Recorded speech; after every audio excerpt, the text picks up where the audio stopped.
Welcome to the Agents of the Unexplained podcast. From a haunted abandoned asylum to Sasquatch lurking in the dark woods and watching you, and all things unexplained, here are the stories from outside our realm. With your host, Bill Rigby.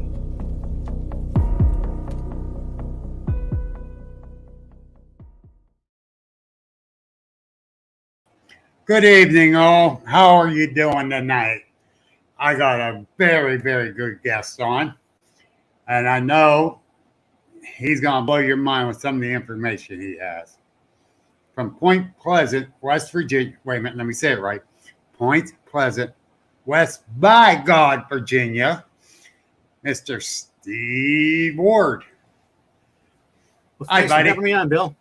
Yeah, thank you for coming on, Steve. It's an awesome deal here, buddy, let me tell you. The thing is, you got so much information about the Mothman. And the thing is, you're going to have to lead the story because I got very little information on it. You're the man that I got to go to now. Like Brian Seach is the man I go to for leg wrestling. Did he major that in college, right?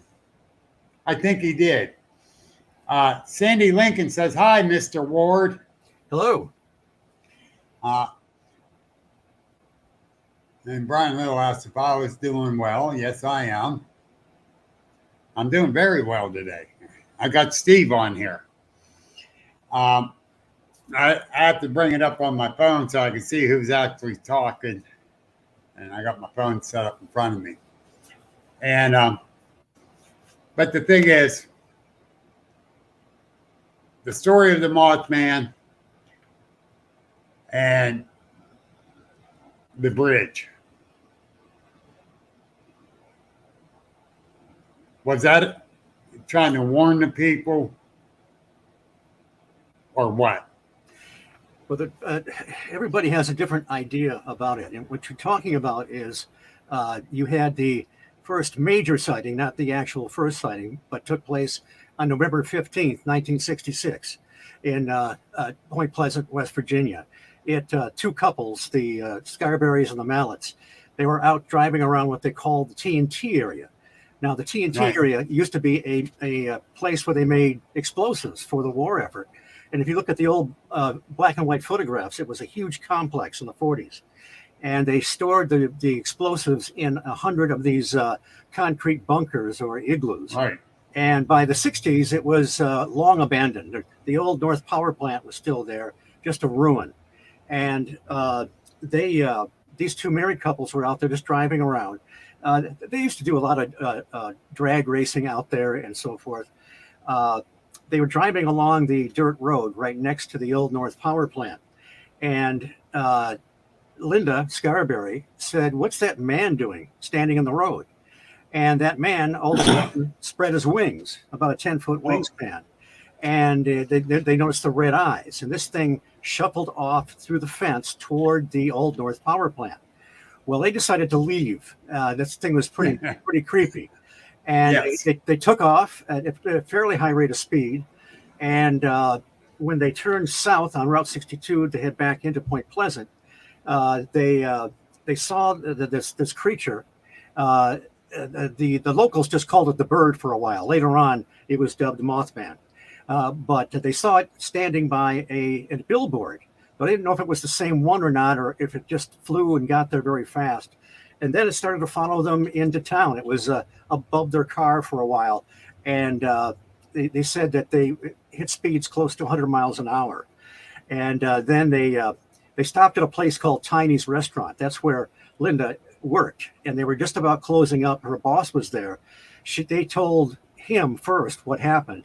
He suggested they go to the police, and he even called the police ahead of time. And so they went to the police, and they were separated and told their stories. So that's kind of how it all started. And then 13 months to the day, is when the Silver Bridge collapsed that connected Point Pleasant, West Virginia with Ohio. Right. And a lot of people, some people think that somehow the Mothman caused the disaster.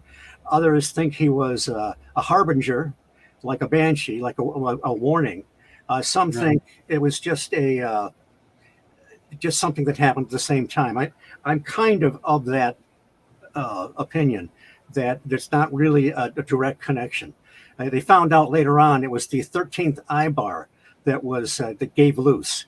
That's one of the important connections at the top of the bridge, and it was a defect that was there for years. And the heavier and heavier traffic of the 60s. It was built about in 1928, I think. And so the traffic wasn't that heavy back then. And it was filled with rush hour traffic and Christmas traffic. The sun was almost down, and the bridge went down in 30 to 40 seconds. So right. my problem is with the idea of the harbinger. Why can't harbingers be more specific? You get this creature, this apparition, whatever it is, and it doesn't tell you anything. Interestingly enough, this kind of gets way ahead of the book, The Mothman Prophecies. It was John Keel, who was a reporter out of New York and had been investigating UFOs and the paranormal for some time. Oh, by the way, he considered himself a Fortean. He hated to be called a ufologist. Yeah. But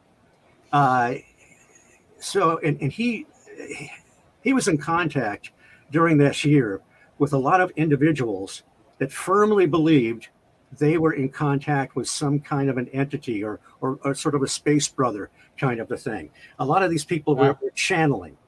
And Sandy Lincoln did ask that. Do you think he's extraterrestrial? I don't. I'm gonna use a Keel term here in a minute. He used the term ultra-terrestrial, but he used it as kind of a literary device. He thought that these things were perhaps paraphysical, temporal. He noticed that he thought maybe in some cases. Now his thinking wasn't static. He thought there was more than one answer to some of these things. But in the Mothman Prophecies, he talks about how these strange meandering lights might be the one truly objective part of the phenomena. People see these things, and then sometimes they're programmed. Somebody will see a giant triangular UFO. Another one will see a hairy, shambling biped cross the road and go into the forest. Although he did think that some of these things were, in fact, at least temporarily real. I mean, they would leave footprints, hair samples, and so forth. He talked about transmogrifications of energy, temporal constructs. I've always loved that word. And the thing is, it's very difficult to summarize Keel in a few paragraphs. But he noticed that the way the UFO phenomenon would change over the years. If you go way back in the around the turn of the last century, we had those huge majestic airships people were seeing, 1897 and so forth. The technology or whatever it actually was a little ahead of us. It was, we any dirigibles or zeppelins we might have had would be dwarfed in comparison to what people were seeing in the sky. And as time went on, you'd get the ghost planes, the ghost flyers, the Foo Fighters, these strange balls of light that followed the Allies and the Germans and so forth during World War II. And then you had the wave of UFO sightings. Keel felt that perhaps these things were kind of mirroring our expectations. We can kind of evoke Carl Jung wrote a book. I mean, here he is, this great psychiatrist, and he wrote a book called Flying Saucers, a modern myth of things in the sky. He thought there was a certain reality to these, and he thought that perhaps it had something to do with the collective consciousness, the way these things were manifesting and projecting. Now, and that kind of goes along with Keel. He talked about window areas because these things would seem to just pop in and pop out of nowhere. And the other thing is that if you ever look at in a book, it shows you all the different types of UFOs or craft have been reported. There are dozens and dozens and dozens. Very seldom do you get something that's exactly the same. You get the general shapes. You get the saucer, the egg-shaped, the cigar-shaped, and even some really oddball shapes. But you've got so many different types, and so it made him think that, hey, hi, Sean.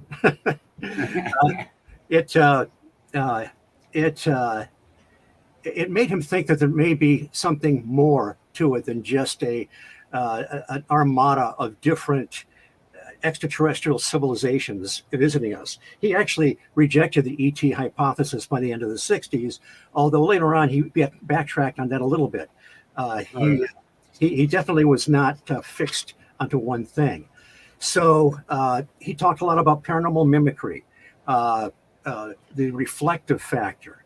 So it was sort of like we were sort of co-creating some of these things with whatever natural force. He thought that these things were actually a very natural condition of the planet.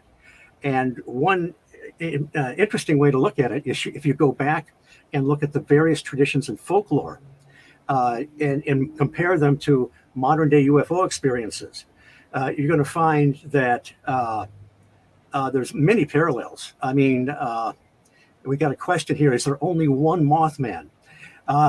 I don't know. I went out I was with a group of people, and the psychic Chip Coffey was out there. He said, for what it's worth, that he thought there were 4 of them. He didn't have anything else to say about that, but who knows? And if on this line we're talking about here, if John Keel's right about the way these things manifest, perhaps the Mothman doesn't manifest in exactly the same way every time. And maybe there are more than one.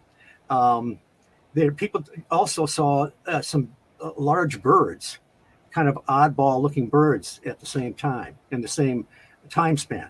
So, we really, there are other winged entities that people have reported over the years. There was the Wisconsin man bat some years back.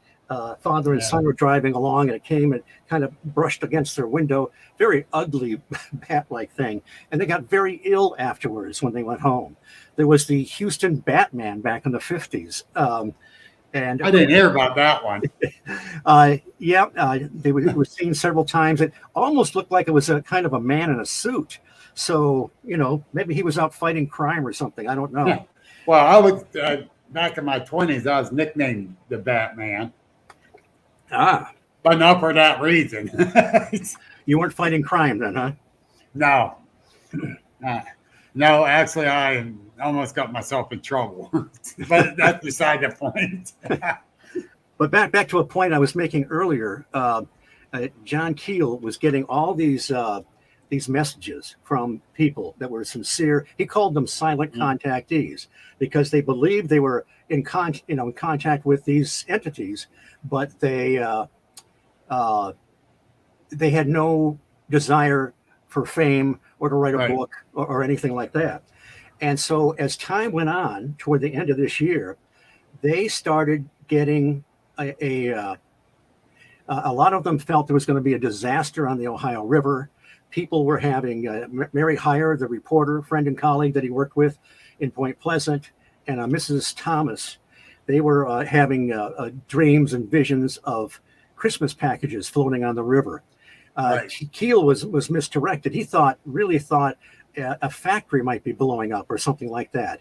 But he because many of these prophecies would come true, he was really concerned that this big one might. And as time went on, the prophecies coalesced. It was going to happen, something they called an EM effect. I don't know what that meant, electromagnetic effect, I guess. But it was going to happen on December 15th, 1967, the moment that President Johnson lit the Christmas tree in Rockefeller Center. And then there was going to be 3 days, I think it was 3 days of darkness and power outages, all kinds of bad stuff. Well, by this time, Keel was in his apartment in New York. He'd traveled down to Point Pleasant 5 times that year, spent a lot of time looking at watching the skies and talking to witnesses and so forth. He talked to a little over 100 people that saw the Mothman. And he was ready. He said he was completely paranoid. And in fact, one of the chapters in the Mothman Prophecies is called "Paranoiacs Are Made, Not Born." And so he's there. He had jugs of water in his apartment, and he's there watching the Christmas tree is lit, and then nothing happens. But then a bulletin comes over the TV that the bridge between West Virginia and Ohio had collapsed. And he was furious because there was something out there that knew this disaster was going to come, but nobody got the exact information.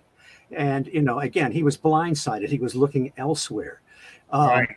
It's this happened, there was I believe he was a University of Michigan professor around this time period. And he had gotten several prophecies, predictions that came true. And then he had the big one: get everybody together. World's going to end. Get them on the hill. The UFOs are going to come down and rescue you. And of course, they never showed up. And his job, I think, evaporated as well. So this happens. This is kind of a pattern that seems to show up sometimes when people are dealing with these messages from beyond. Yeah, that's the thing. There's a lot of times we've got to try to decipher that stuff. And some people can actually foresee in the future and say something's going to happen. Sometimes, or like you said about how Keel was preparing himself for the blackout and everything. Right. Remind me of Two White Hay. Yeah. That when the century rolled over, how everything's going to go dead and all this, the computers all going to shut down and all that, everything's going to be shut off. A lady, I was working at the Walmart in Indiana, PA. She came in and bought 2 generators, big ones.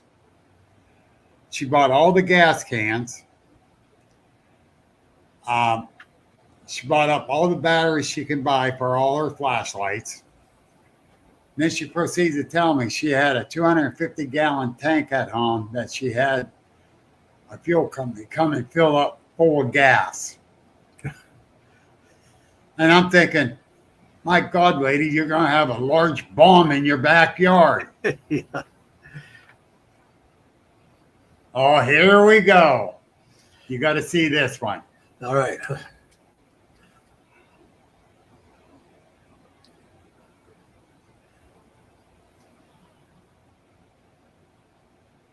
Tell that war guy, Mothman doesn't exist, only Bigfoot. You want me to answer that one for you? That suspiciously sounds like Brian Seach. Yeah, here, let me answer that one for you, though. Now, this man here on the left in this picture has offered to do Indian leg wrestling with Steve.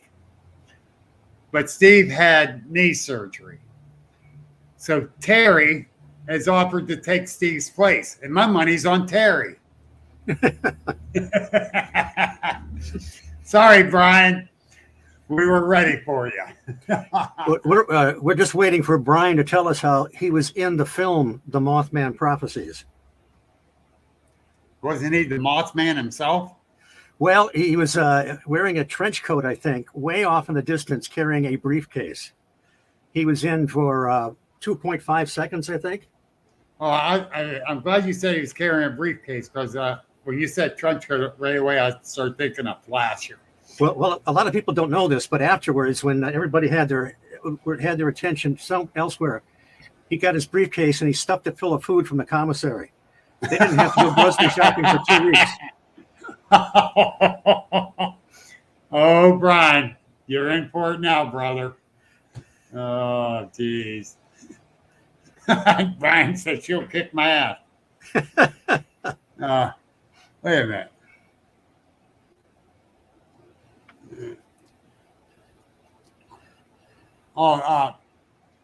Gary Overfield said he said the Mothman was seen in Wellsville area. Yeah. But he tried to steal all the food from the commissary, he said, too. Oh, man. And where's your partner at tonight, Steve? My co-host? Your cat. Oh, well, I got 3 of them.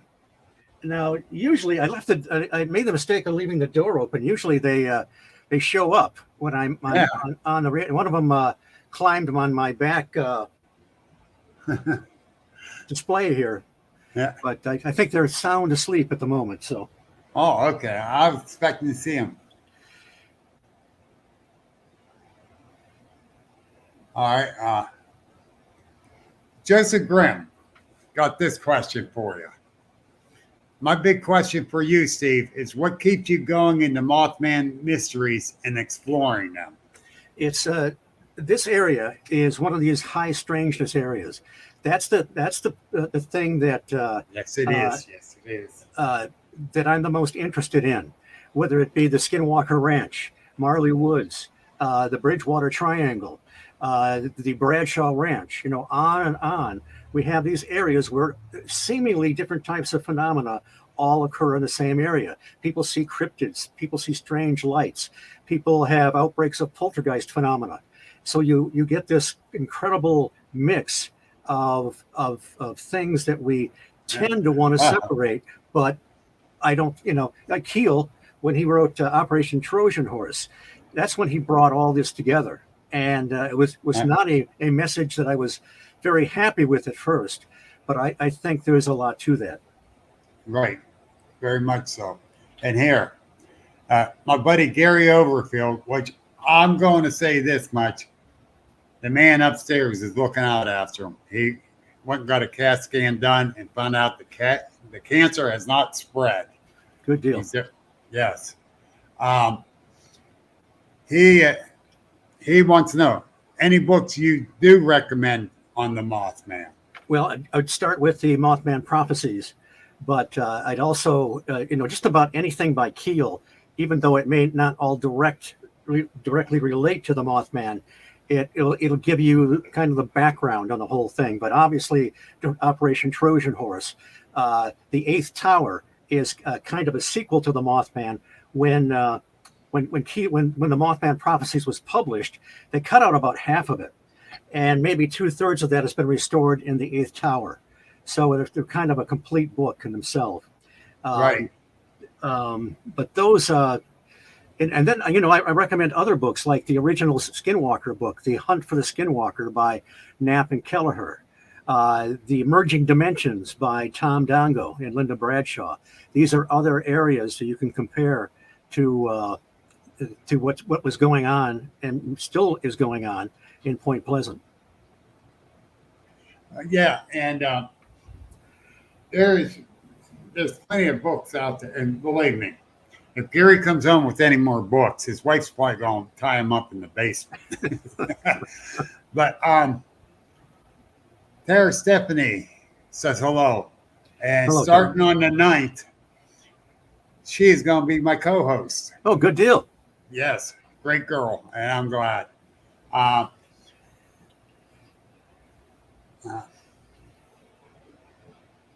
There's one thing I should point. Oh, go ahead.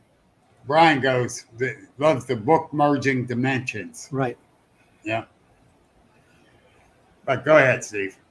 The thing is about the Mothman is that it didn't behave like a flesh and blood creature, although right. in some aspects, it did seem to leave footprints. It didn't always flap its wings when it took off. It had a 10-foot wingspan, and 10-foot wingspan may not have been enough to lift something that's 6 or 7 feet tall and man-like. Right. A lot of people that saw this thing went home and had an outbreak of poltergeist phenomena. There was the Greys, who were missionaries.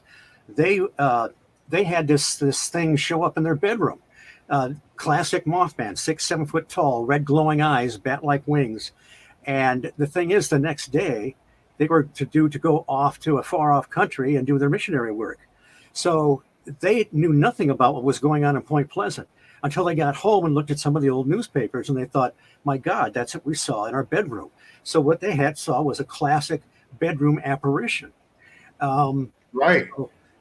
So how do you, and Keel said he also got a couple reports of people that where it was a close flyby, where it almost sounded like it was giving off some kind of a humming noise or mechanical noise.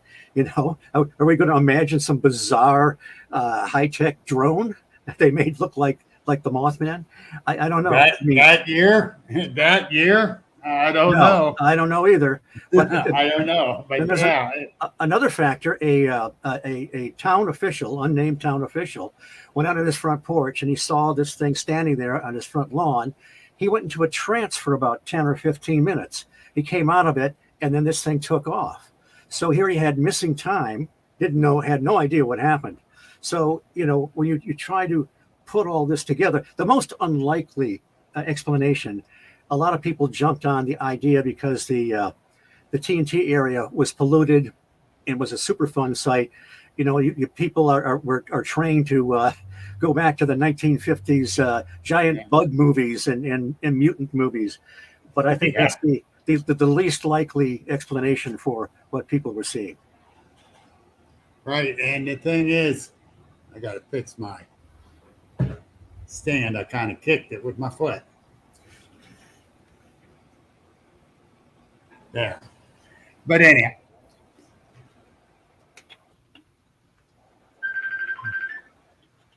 What the heck? Someone's trying to call me. It's probably Brian that's causing trouble. No, that wasn't. That was Steve Blair. And I don't know why he was calling me on a Wednesday night. But anyhow, if anyone that knows Steve, message him for me. And that rings my eardrums. But all right, when you said they had that apparition of one, could have been a premonition. Perhaps. I mean, who really knows what it was? They interpreted it as something negative and something evil based on the context of where they were coming from. Right. I talked to another woman not too long ago that saw something very similar. Now, and another thing is a lot of times people say, "Oh, Mothman was seen here and there." I'm not sure that it's exactly the same thing. Although, again, if we go back to John Keel, perhaps many of these things are coming from the same source and simply manifesting a little differently. There's one account that the only one I know that was very, very similar to the Point Pleasant Mothman took place almost 3 years to the day earlier than when the two couples were chased down Route 62. It took place in Kent, England. And this was, they called it the Saltwood Horror, I think. And a group of kids were coming back from a dance at the school. And they saw this strange light, a light behind a grove of trees. And then another light manifested, and it kind of morphed into this Mothman. And it shuffled like it did when it was when the Scarberries and the Mallets saw it. It had bat-like wings. And the descriptions of the Mothman was almost like it didn't have a head. The eyes seemed to be kind of down in his chest almost. And that's like an owl, like a giant owl. And that's what they saw. So the only thing this thing didn't have were the red glowing eyes. Other than that, it was almost a carbon copy of the Mothman that was to show up 3 years later. So when you're saying about the owl, that's what this shirt is all about. Yeah, that's John Tinney's Productions. Yeah, I had to do that. As soon as you mentioned it, I went, oh, yes. But the thing is, they've been known to seen around the Wellsville, Midland, East Liverpool area. What other areas have they been seen? Because that's not too far from Point Pleasant. You know, with a 10-foot wingspan, it won't take them too long to fly that. Is there any other big areas that they've been known to be seen? Well, there's a claim that they're being seen around Chicago. And I'm not, there's some of the earlier sightings that came out of that. I have two sources from MUFON that told me many of them came from the same IP address, suggesting that somebody was having a little fun, being a little creative. I know a researcher named Alison Jornlund that did a lot of footwork and tracked down a lot of these reports, and a lot of them just didn't kind of measure up. You know, if somebody is making up a story, they don't get all the details right about where things are and so forth. Now, there may well be some, you know, legitimacy to some of these reports, but I kind of stay away from the general Chicago area just because I know some of them have been fallacious. So, but again, when you know people will use the term Mothman very loosely, and you know sometimes they're dealing with something more like a thunderbird, just a large bird, or you know that the man bat thing was very different,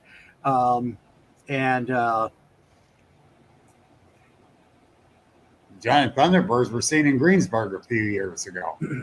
Yeah, they show up every now and then. You gotta wonder, where do they go? Where do they hide? You know, exactly. What are the Punxsutawney area too? Right. They were seen. And that's a very rural area. They can find a lot of places to hide. Greensburg is not that rural. Well, that goes back to John Keel and his window area idea, where things seem to pop in, scare the hell out of people, and then they're gone. All right. Well, to me, that window idea is more like a portal. Right.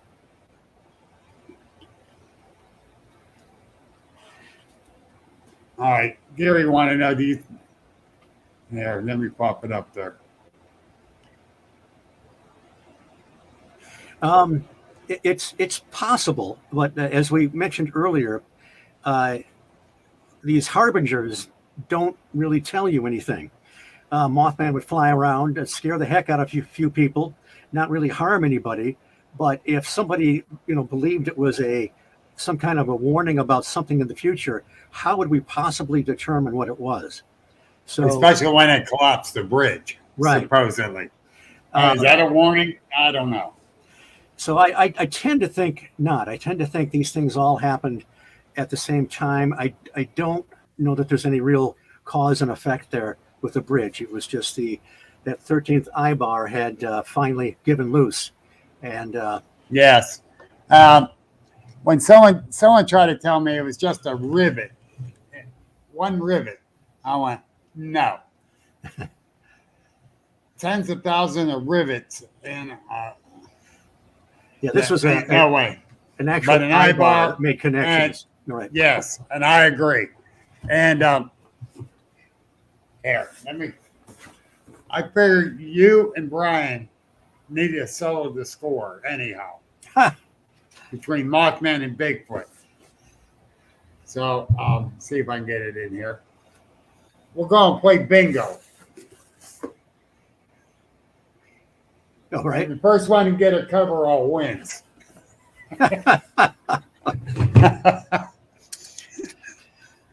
Oh. If Brian wins, we'll never be able to talk to him again. His head will be so big. I got a couple pins we can stick him with. Or Terry would just stab him, one or the other. Another thing Keel said about these window areas, he thought that they were active areas for like a long period of time. You know, in the past, you might have had a high level of folklore, elementals, people having encounters with the little people. And then in later years, it's more in the realm of UFOs. There's a great book called The Dovey Enigma, talking about another one of these high strangeness areas in Wales in 1977. And the Coombs family, they were living in a trailer by the ocean. And they had some mild poltergeist phenomena there. But then every night at 10 o'clock, they'd look through their window. They would see an apparition of the Virgin Mary, all dressed in white, with a rosary up in the sky. And then she would morph into an image of Jesus. And this would go on night after night. And hundreds of people saw this, you know. And then later on, that the same family seemed to be the focus of a lot of UFO activity. When they were running the Ripperston farm, they had all kinds of bizarre things going on. There were 7-foot tall silver suited giants in aluminum suits that looked like boiler suits, flying around in egg shaped craft. And there were many, many parallels with folklore. For example, some people that were in close proximity with these entities contracted a kind of a dermatological condition. There was something called elf burn or elf disease if you encountered the elves. There was just and some of these entities were translucent. You could see through them. Right. And so, and also there was another entity that looked like, they were 3 feet tall. They had a curved nose and slanted eyebrows. They looked like little leprechauns, but they were associated with the same craft. And, many, many people had experiences there. Orbs, cattle would be moved, disappear from the pen and be found a half mile away. So, and this was just, and then, if you go a few years later in Wales, up more on the north end, you had another wave of bizarre UFO encounters. So it's a lot of times it's while other people have the experiences, sometimes it's a family that is most affected. Right. Now, like anything, it usually is a whole family. And some of these, I want to say premonitions, how it affects people, or seeing an apparition like that couple did before they went on their ministry. It's just crazy. Yeah. To me, it's just, you try to figure it all out, and it just becomes more and more mind-boggling. Well, people had a lot of different sort of bedroom invasions, apparitions. Some even looked like Men in Black would show up in somebody's bedroom, not just the skitty Thai government type, but this is something that seemed to be more supernatural. Oh, there's my mentor saying hi, Jamie King. Yes, I did call him my mentor because he is. And Gary Overfield said he's also heard that the Men in Black suits visit the town after the bridge collapse.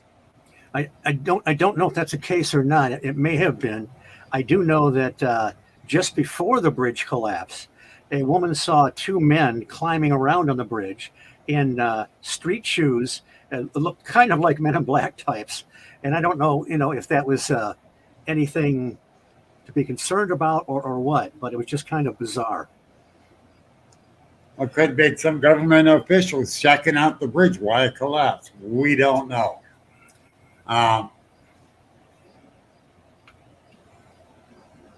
What's this now? I saw 911 the day before it happened. Did anyone else see anything on 911? Jamie, explain that one.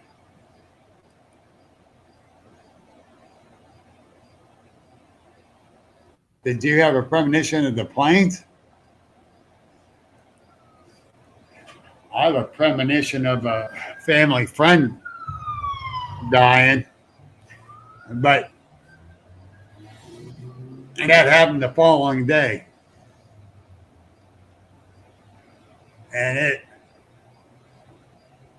a Mothman type of creature, Jamie says. Huh. What, associated with 9/11? Yeah. There's a photograph that was going around where you saw something kind of pterodactyl-like shadowy creature near the building. But I really just don't give any of those photographs any credence. With computer-generated images, you can do anything. So, That's true. And that's what's making a lot of our research and pictures and different stuff like that with this artificial intelligence now, right, recreating stuff. And it's too bad, because you can't really believe, the photograph is only as good as the story and the individual that's showing it. You're 110% right. I agree 110% with that. And I hate that with a passion with this artificial intelligence now. Mm-hmm. It really, hoaxers, we were able to pull out of the woodwork real easy and just throw them to the side. Now you got to really study the pictures, whatever. And then you really don't know. So it makes me upset with that crap. Because the real researchers, like yourself, Jamie, Brian, myself, we're all out there to understand and learn more and figure it out. And then we got that crap. And it just, I hate it. Let me give you something else that Jeff Wansley told me. Now, Jeff is the curator of the Mothman Museum, and he was about 6 years old when all this happened. He was in his basement playing, and he actually heard the bridge collapse from there. And over the years, he's collected all this great stuff for the museum. But a woman came to him that had been a nurse at the hospital, the local hospital there, at the time all this happened. And she said that 2 women were admitted that night to be treated for shock. And so he went to Linda. He was actually Linda Scarberry's paper boy for a while. And he went to Linda and said, because he had never heard this, did you and Mary, did you go to the hospital and were you treated for shock? And she said, yes, we did go there later that night.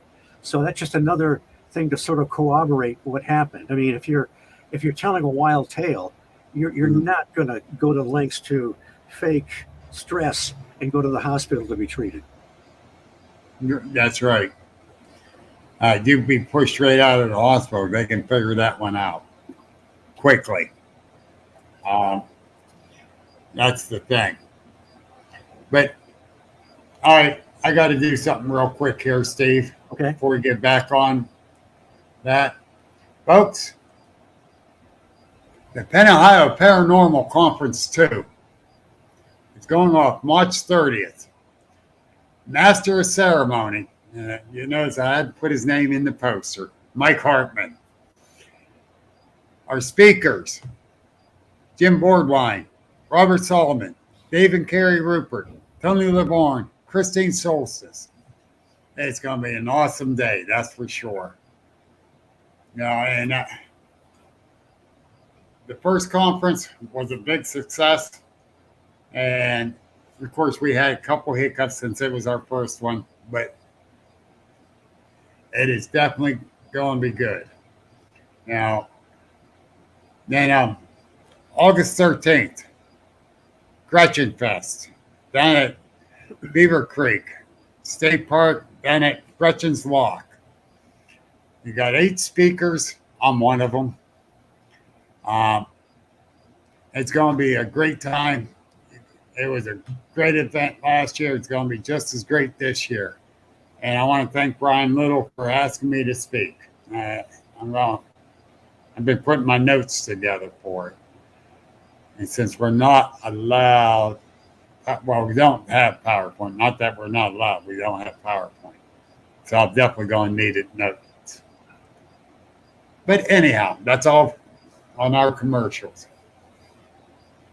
So, now, let's get back to this.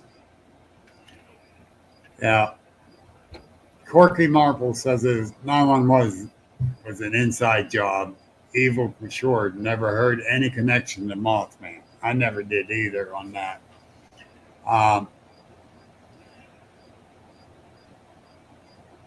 I don't know. It's I kn- I think it. I heard about a pterodactyl type thing going for 911, but not a Mothman. There's another sort of a pterodactyl-like creature. The Van Meter Visitor Festival is coming up again at the end of September. And back in 1903, during a week, a lot of people, prominent town officials, saw this sort of a pterodactyl-like creature. Now Van Meter is just a little bit west of Des Moines in Iowa, and this thing was kind of a strange beast. It had a horn on its beak and a light. It was, when people saw it at night, it gave off a light. And the one person that saw it up on the building at first thought he was a burglar with a flashlight. And this thing it was in close proximity of this guy. And this thing apparently gave off some kind of a vapor. Fill your own joke in there if you want. But the guy, it was affected by it, and he actually lost time. So, here you have this strange beast or cryptid that isn't acting like a biological creature. But when it was seen on top of a telephone pole, it climbed down a pole the same way like a parrot does, climbing down a pole, where it uses its beak and its legs. Yep. It did that. And then when it went to take off, it really had to flap its wings to get enough and get enough speed to get up. So, which suggests that it wasn't just an apparition, that it was some kind of a physical creature. And this thing was seen several times over that week. Somebody saw something like that once in the 80s, but these things, they pop in and they pop out. You're right. What about the Dover Demon? That thing was Yes. seen twice in Massachusetts in the 60s. It looked like an emaciated gray with no spaceship. And then you never see it again. And then there was the Enfield Horror, I think, in the 80s, was it? This three-legged beast with pink glowing eyes and arms protruding from its chest was seen twice this one night. They took a shot at it, and it's gone. So you get so many of these almost one-off cryptids. You're right. And come out of the Phantom Menagerie. Yeah. Well, Mothman 46, what if Bigfoot is just a misidentified dogman? I don't think so. I think that there's been enough close sightings that there is a distinct difference in the physicality. But you mentioned that the Dogman, there's another high strangeness area, Elkhorn. Of course, the great Linda Godfrey is the one that started writing about the Beast of Bray Road. But right in that area, Lee Hampel has a farm, a hay farm. And I've had the privilege with other people to go there and see the amazing photographs he's taken over the last 10 years on trail cameras. He has seen these creatures on his property. He retired. He's a scientist. He's a mathematician and degrees in chemistry. And when he started farming there, some of the locals told him, there's a werewolf that lives in the woods back there. And he thought, what the hell are you talking about?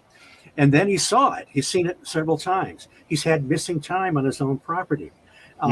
He has these footprints, 5-toed footprints with a pad and a heel in the snow. They start nowhere, and they go. And then there's one where they actually split in two, as if this guy had been carrying his buddy on his shoulders and then let him down. It's just crazy stuff.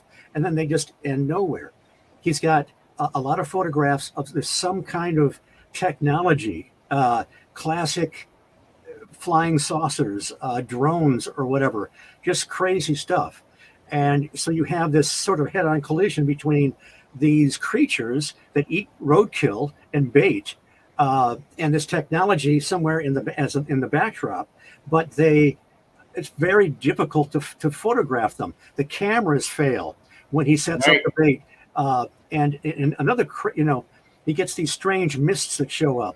He's had several roadkill deer he's pulled on his property, taken off the road, and you'll see the camera and the timestamp. You'll see the deer laying there, and then a mist shows up, and then the carcass is gone. no drag marks, no footprints, and this has happened about a dozen times. It's just mind blowing that you have this stuff going on at the same time. We tend to want to keep these things separate. This unknown cryptid and whatever the heck else is, a grand central station for I don't know, interdimensional travelers. I have no idea. Well, Benny Bigelow up there in Warren, PA. Now, some people say it's crazy, but I seen the pictures, and it with his game camera and the timestamp, like it took a double picture and it looked like a tree was here, but the next picture is over here. And the timestamp's the same. Ah, So, like it took a rapid fire. right. How did the tree move like that? You don't know. Yeah. Well, he's done the same thing where he's had this craft or whatever just moving. You can tell again by the timestamp that it was just a matter of moments. It would zipped around a tree, and then it's gone. Right. I got a question for you. Yeah. Now, this is the crap out in Las Vegas. I can't say it was a BS story, but the alien in the backyard and the supposed UFO crash. What do you think of that? Very skeptical. I am too. I shouldn't be as skeptical, but I've been seeing too much other stuff happening on that, and it's, to me, something ain't right with that picture. Yeah. And I'm trying to figure that one out myself. And I had Ben Nesbitt on last week, and he hit on that, and he ain't saying yes or no to it either, because we don't know. Right. All right, if a UFO supposedly crashed, how come or if it even just landed? No, it's in Vegas. Thousands and thousands of people are in Vegas. No one got a picture of the UFO? Right. There's my problem. So, I can understand if they didn't get a picture of the alien. But I got a problem about the UFO. Does anyone else got any questions for Steve?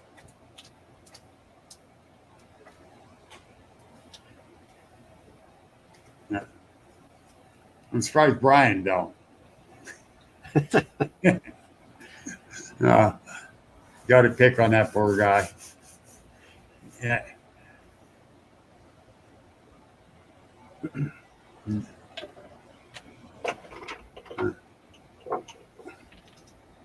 Linda Segment just jumped in. Hi, Linda.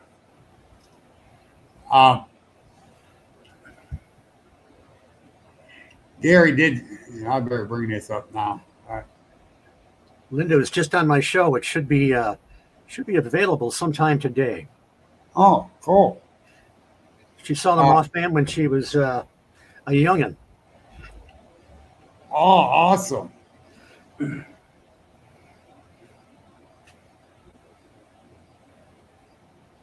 And Gary wants to know, when are you going to write a book? Well, I am sort of writing a book. I've got part of it written. I tell people it'll be out by the end of the decade, I'm pretty sure. So, stay tuned. All right. Here we go.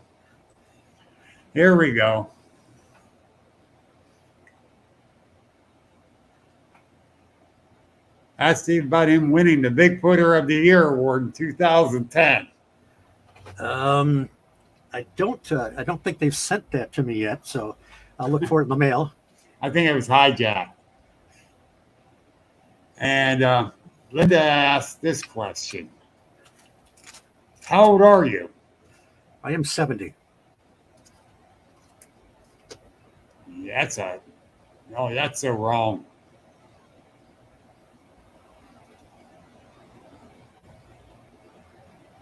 That is so wrong, Steve. Oh, You look younger than me.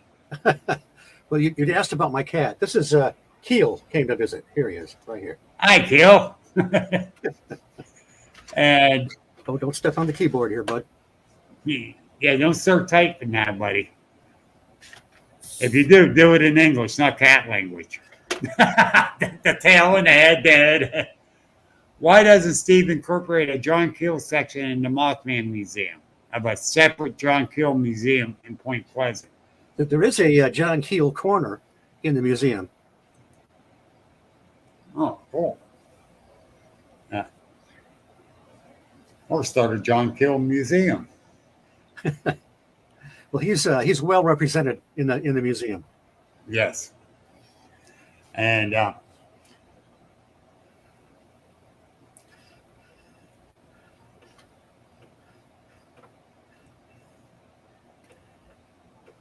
Linda, are you asking me this or Steve this?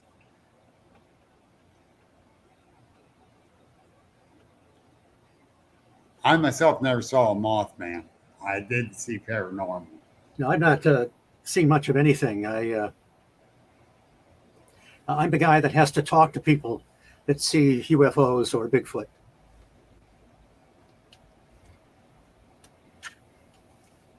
How about the Frick Museum? Oh no, How about the what? the Frick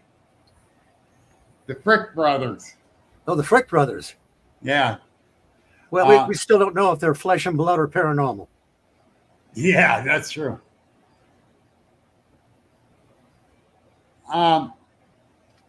Linda, I've never seen a Mothman. I know very little about it. That's why I'm going to refer all questions to Steve about it. I did see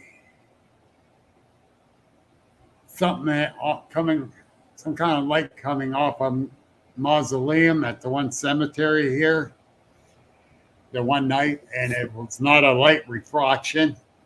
My wife saw a 7-year-old ghost in our house we owned over in Majory, Ohio. And then a few evenings later, I saw it.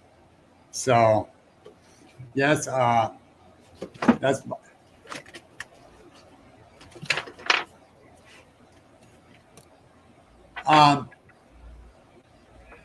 All right. Yeah, Brian Seach says, if we here, one freaking, oh my God, Brian's on the move. The Frick Boys. I might get them on a podcast one night. Corky, you come up to my conference next March, they will be here. Well, they just make sure they're in straitjackets. Oh yeah, oh, yeah, yeah, yeah.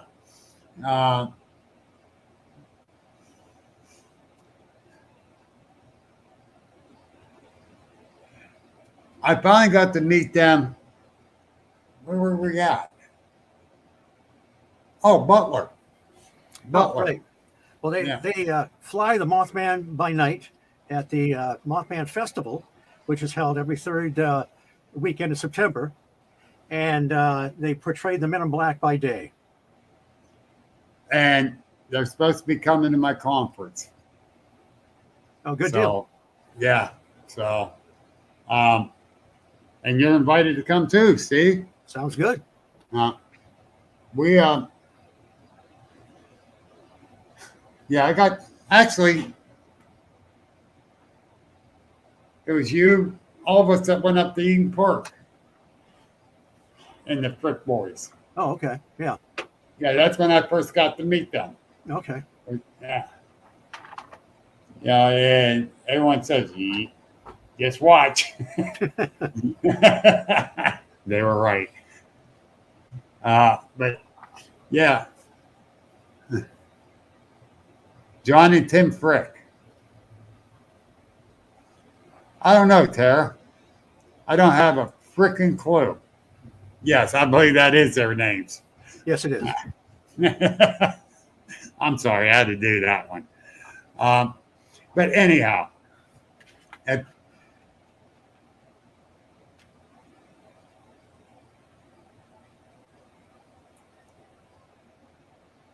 Tim Gayart wants to know any footprints of the moth's human been found? Keel found some oddball footprints near the Old North Power Plant, kind of long, skinny things that he assumed came from the Mothman.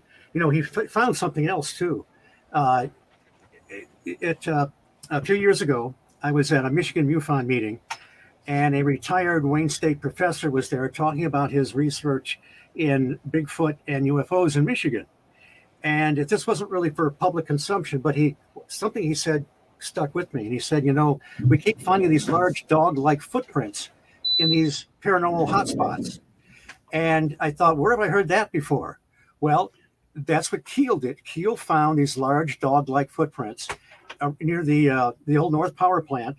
And also there was another bizarre sighting near Cross Village, near Charleston, West Virginia, where he found the same kind of thing. He consulted with his friend and colleague, Ivan Sanderson, and Ivan Sanderson told him that, yes, we keep finding these dog-like footprints, and they press in pretty heavy, suggesting that they're maybe 300 pounds, whatever they are. And the problem is, there's no more information. This is in the Mothman prophecies, but it's just mentioned in passing. So we don't know the extent of what Sanderson found. So I consulted with Linda Godfrey a few years ago. And the upshot is that you have 4 researchers separated by half a century, all telling us that these large dog-like footprints are showing up in paranormal hotspots. And this is even long before the dog man became kind of everyday conversation with some of us. So, right. It's just another one of these things that link disparate areas of the paranormal together. That makes sense. And Linda is asking this.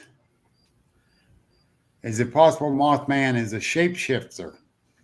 Well, if we go back to Keel, if these things are temporal, if they're transmogrifications of energy, they may show up in different ways. The same force, the same intelligence, the same energy may take on different forms. So from that aspect, perhaps it is. Although, for as much as we know about them, right, it's possible. Many of the descriptions were similar. 6-7 foot tall, right. Red glowing eyes, 10-foot wingspan. But again, people saw. Sometimes they reported something like a big, large, ugly bird. So, yes. I don't know. We can't. And the only comfort I have is John Keel wasn't ever really able to solve the mystery of the Mothman either. Right. And Mothman 46 has this question. Have either of you ever looked in Bashful Billy of Wheeling that happened around the time of the Flatwood incident? No, I have not yet. I don't know about it. Can you give us a little more information on that Mothman? Because I think I heard of it once, and I really didn't get to check into it or anything. I understand there were other Bigfoot sightings, I think, around the same time of the Flatwoods monster, if I'm not mistaken. Oh, Professor Lugan and Brian has. And Corky want to know, could you share any pictures? Of Mothman, I guess. Well, nothing I would hang my hat on. I've seen some that were obviously photoshopped near a bridge or whatever, but no, I don't. These things are not easy to photograph, whatever they are. Yeah. Cameras jam. the film, the picture doesn't come out properly.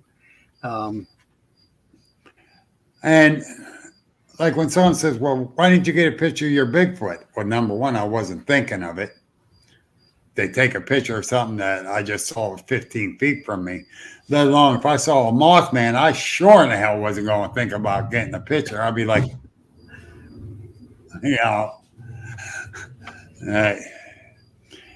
and once you go to start, say you see the Mothman 30 yards away, and he's amongst the tree.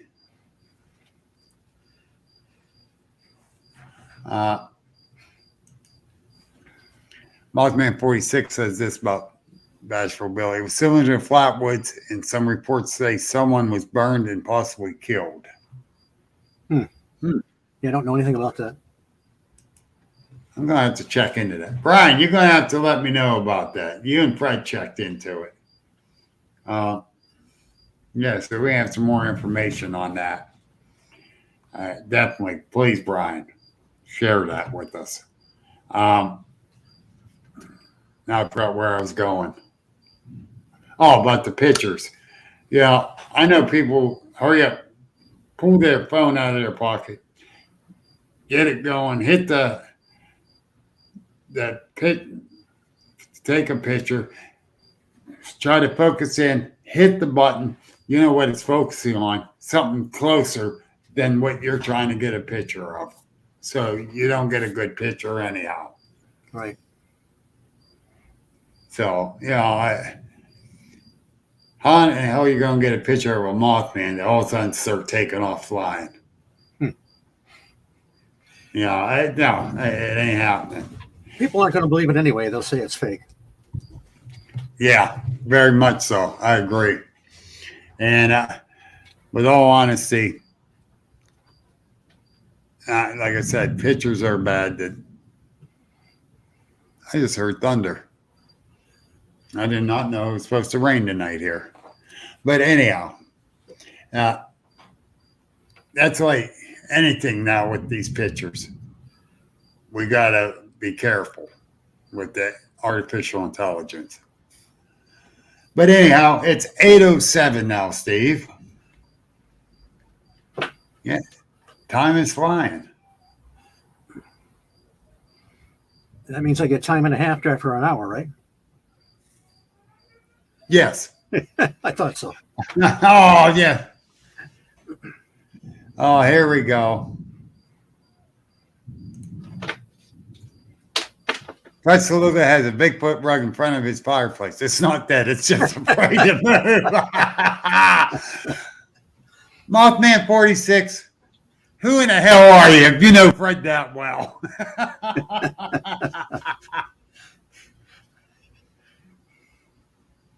Oh, shit.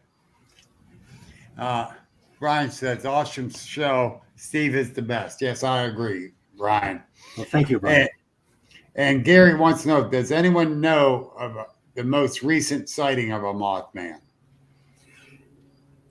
Not really. I mean, you will find people that have seen it now and then in the general area of the Ohio Valley. I haven't really cataloged those too much. If you look at Seth Breedlove, his Mothman Legacy DVD, which is a sequel to the Mothman of Point Pleasant, he interviews several witnesses that have seen this thing in more recent times. So that's one place to check out. And also, you will see my handsome countenance in the same DVD, occasionally pontificating on the Mothman and John Keel. Yeah. Whoa. Yeah. Next time I see you, I got to get your autograph. Tara says, great show. Love hearing you speak, Steve. Thank you. Well, thank you.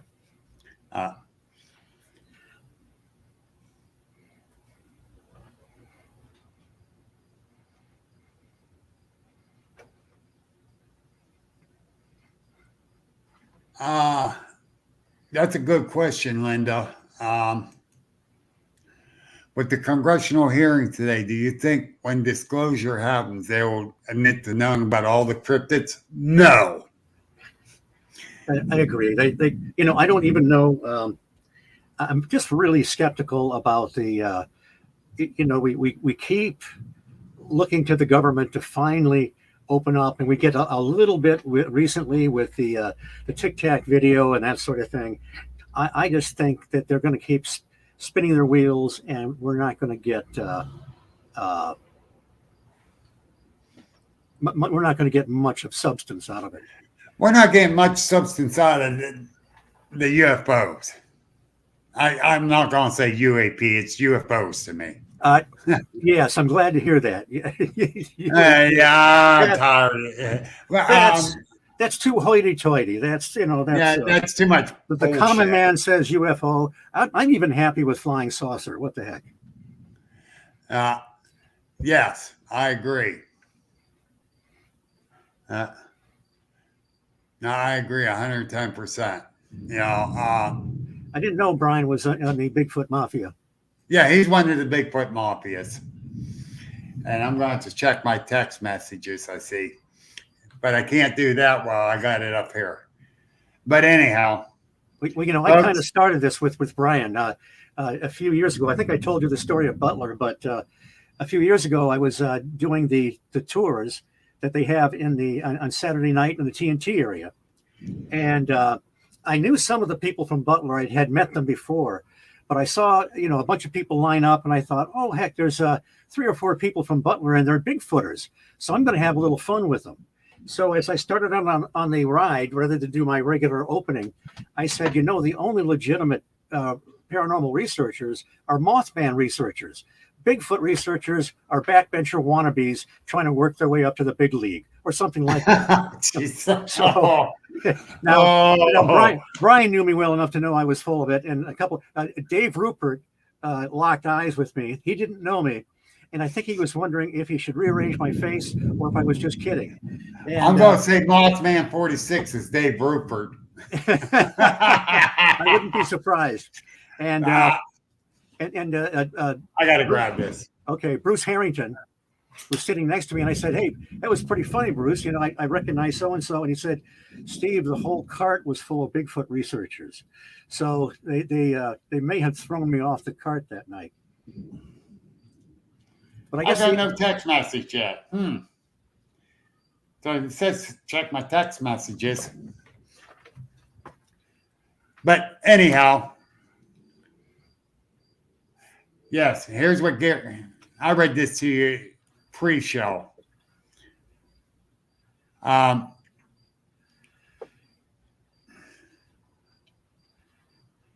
So that's interesting. That's interesting. But I got to run outside real quick. Put my windows up in my vehicle. Okay. Hang in there, folks. We're hanging. I don't like that thunder. Steve, you can entertain them. Well, look, I guess this is my show now. This is the Steve Ward Paranormal Agents of the Unexplained show. And we don't need Bill anymore. If anybody has any quick questions. Of course, the cats have taken they batted my glasses away, so I probably can't read them anyway. But I've been, my first encounter with the Mothman, so to speak, I was in junior high in November of 1966. And that first sighting we talked about earlier, where the 2 couples were chased down Route 62, that hit the wire services all over the world. Well, and it was even we're going to have one heck of a storm. And it was even in the Stars and Stripes military newspaper. You can see all this cataloged in the Mothman Museum. But and another thing, let me tell you, that if you do come to the Mothman Festival, make sure you get there early Saturday morning, go to the information booth and buy your ticket for the TNT Hayride, because they do sell out, and it's just a lot of fun. Well, with that being said, I definitely want to get down there this year. I screwed up last year, and I hope the rainstorm don't have. You hear the rain? Yeah, loud and clear. Yeah, my metal roof. I I definitely want to get down there this year for the Mothman Festival. And I'm going to try my damnedest. Last year, I booked myself on my speaking engagement. Oh, But I'll come down this year. But it is now 8:15. We're going to go ahead and cut this on out of here real quick. all right. Steve, come back again. I'd love to. Anytime. I definitely want you back. Wait a minute. In 73, I heard an ultra-terrestrial report on my transistor radio. It was incredibly incredible. Did you record it? That's what I want to know, Mothman. Did you record it? In 73, we were using our tape decks to record off the radio. Right. So, but anyhow, Steve, thank you very much. Well, my pleasure, Bill. Hey, definitely going to get you back on. You know, a lot of information you shared, and I know you got a hell of a lot more. And I'm very happy that you were here. And Well, it's always fun to talk about these things. Oh, yeah, it is. And next week, I'm going to have Jamie and Jenny King here. They're actually coming into the office to do this podcast. So I'm excited about that. So make sure you watch next week. Okay, sounds good. And I will let everyone know when me and Steve figures out the next date that we get to have them on. Because I know everyone else today. I had more questions being asked to you than just about any other guest. Oh, good. I'm glad people are interested. Yes, me too. And I really appreciate everybody that said hi and asked questions and just showed up. Yes, we really do appreciate it. And remember, if you haven't subscribed to my YouTube channel, please subscribe. And Gary says, thank you, Steve, for sharing your knowledge. Well, my pleasure. Yeah, and so thank you, everybody. Stick around, Steve. Okay, we'll for a do. minute. And we'll talk to you all later. This has been an Agents of the Unexplained original podcast. Like us on Facebook. Subscribe and view on YouTube. And please visit our store link in the bio. Thank you for listening. And remember that paranormal is the new normal.